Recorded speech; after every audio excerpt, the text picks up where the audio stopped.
Hi అండి, welcome to సాయిస్ kitchen. బాగున్నారండి మీరు? మేమైతే బాగున్నామండి. ఇప్పుడైతే నేను స్వీట్ రెసిపీ చూపిస్తానండి మీకోసం అయితే సేమియా కస్టర్డ్ పాయసం అయితే మీకు ఇప్పుడు చూపిస్తానండి.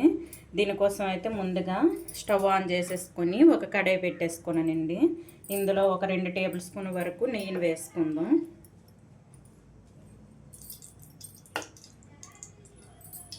ఒక 2 టేబుల్ స్పూన్ వరకు ఒక 2 టేబుల్ స్పూన్ వరకు నెయ్యిని వేసేసుకొని ఇందులో అయితే డ్రై ఫ్రూట్స్ని వేయించుకుందాం అండి.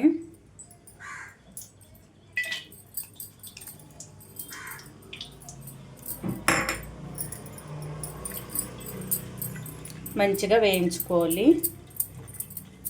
కొద్దిగా గోల్డెన్ కలర్ వచ్చేంత వరకు వేయించుకోవాలండి. చూడండి, మనకైతే డ్రై ఫ్రూట్స్ మంచిగా వేగాయండి, మంచి కలర్లో వేగాయి.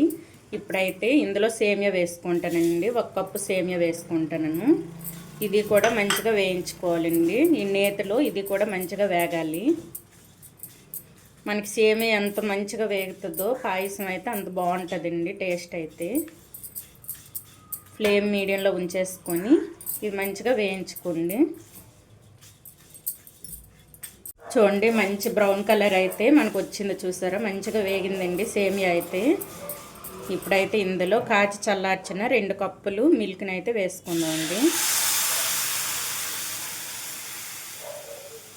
ఇదైతే మొత్తం కలిపేసుకోవాలి.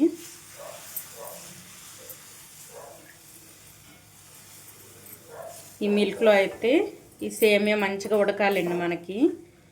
ఇది ఉడికిన తర్వాత అయితే మనం కస్టర్డ్ వేసుకుందాం. కస్టర్డ్ పౌడరు ఫ్లేమ్ సిమ్లో ఉంచేసుకొని మంచిగా ఉడికించుకోవాలండి. ఇది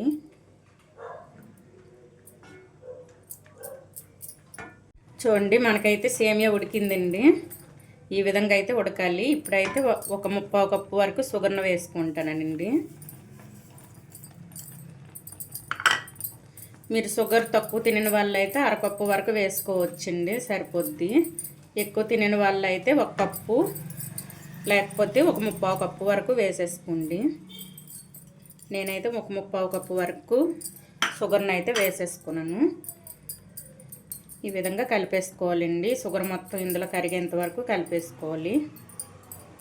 ఇందులోనే కొద్దిగా యాలకుల పొడి వేసుకుందామండి. ఒక 1/2 టేబుల్ స్పూన్ వరకు యాలకుల పొడిని అయితే వేసుకుందాం.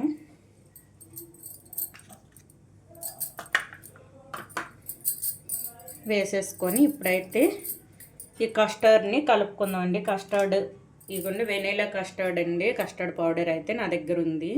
ఇదైతే కలిపేసుకుందాం. ఒక 2 టేబుల్ స్పూన్ వరకు ఈ కస్టర్డ్ని అయితే తీసేసుకున్నానండి. ఒక 2 టేబుల్ స్పూన్ వరకు తీసేసుకున్నాను కస్టర్డ్ పౌడరు. ఇందులో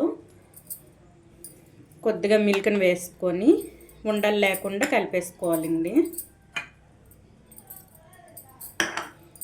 ఇదైతే ఉండలు లేకుండా స్మూత్గా వచ్చేటట్టు కలిపేసుకోండి.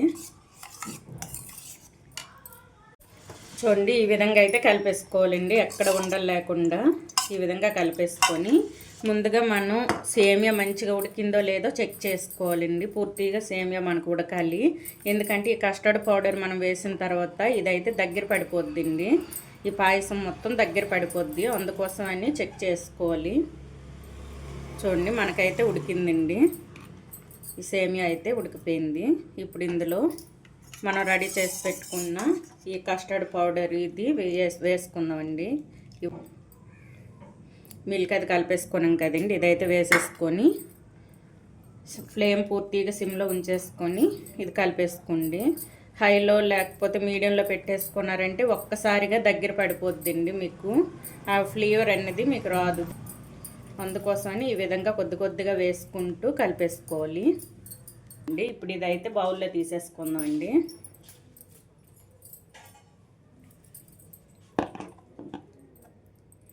మొత్తం బౌల్లో తీసి చూపిస్తానండి. చూడండి, ఎంతో టేస్టీ కస్టర్డ్ సేమియా పాయసం అయితే మనకు రెడీ అయిపోయిందండి. చూసారా? ఈ విధంగా ఉంటుందండి. ఈ విధంగా పలచగా చిక్కగా కావాలంటే ఈ విధంగా నేను చేసేటట్టు చేసేసుకోండి. మీకు ఇంకా పలచగా కావాలంటే ఒక 2-3 సెకండ్స్ అయితే ఉంచేసుకుంటే సరిపోద్దండి. మనం కస్టర్డ్ పౌడర్ వేసుకొని ఈ విధంగా అయితే చేసేసుకోండి. సూపర్ టేస్టీగా ఉంటుందండి. మనం వేసుకున్న షుగర్ కూడా చక్కగా సరిపోయిందండి దీనికి. మీరు షుగర్ తక్కువ తినని వాళ్ళు అయితే ఒక అరకప్పు వరకు వేసేసుకోండి. అదే ఎక్కువ తినని వాళ్ళు అయితే ఒక కప్పు వరకు, ఒక 3/4 కప్పు వరకు వేసేసుకోండి, సరిపోద్దండి. నాకైతే స్వీట్ కరెక్ట్గా సరిపోయిందండి. ఈ విధంగా అయితే చేసేసుకోండి. ఈ కస్టర్డ్ సేమియా పాయసం కనుక మీకు నచ్చినట్లయితే అండి లైక్ చేయండి, షేర్ చేయండి, నా ఛానల్ను సబ్స్క్రైబ్ చేసుకోండి. ఓకే, బాయ్ అండి.